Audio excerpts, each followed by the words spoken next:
Mapagpalang araw po sa lahat mga kapatid. Welcome muli sa ating social media pusulait, Salmo at Salita. Ngayon po ay araw ng Biyernes.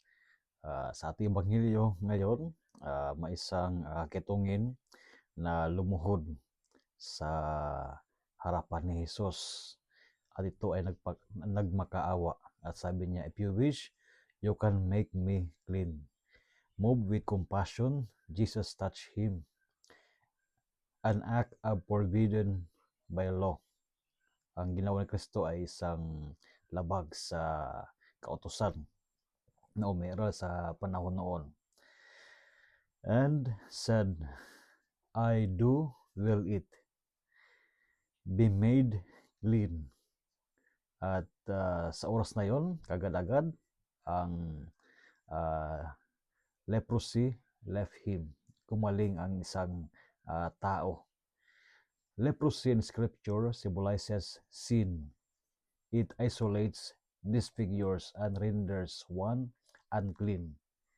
Jesus doesn't merely heal from a distance. He touches the untouchable.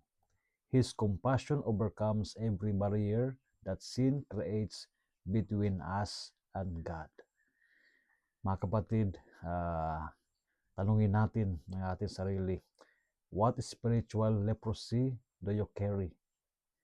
What sin isolates you, makes you feel unworthy of God's touch? At ipinapaalala sa atin, come to Christ as a leper did, on your knees with faith. He wills your healing. The sacrament of reconciliation is His touch that makes you clean. Ang Diyos ay may paraan upang tayo ay makabalik sa Kanya. At ito ay walang iba kundi ang sakramento ng kumpisal. Dito tayo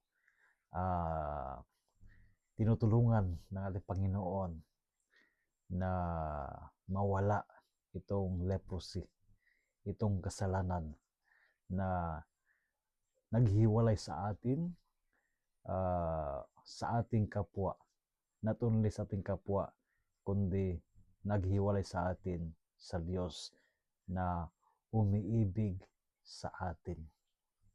Sana sa buhay natin ay lagi nating makita kung gaano kabuti ang Diyos sa bawat isa sa atin. Sana makita natin ang awa ng Diyos na nais niya na tayo na umiibig sa Kanya ay laging kaisa sa Kanya. So God bless you all, and may Lord may bless you, bless your family, and rest assured of my prayers. If you like this video, you can like, share, and also comment.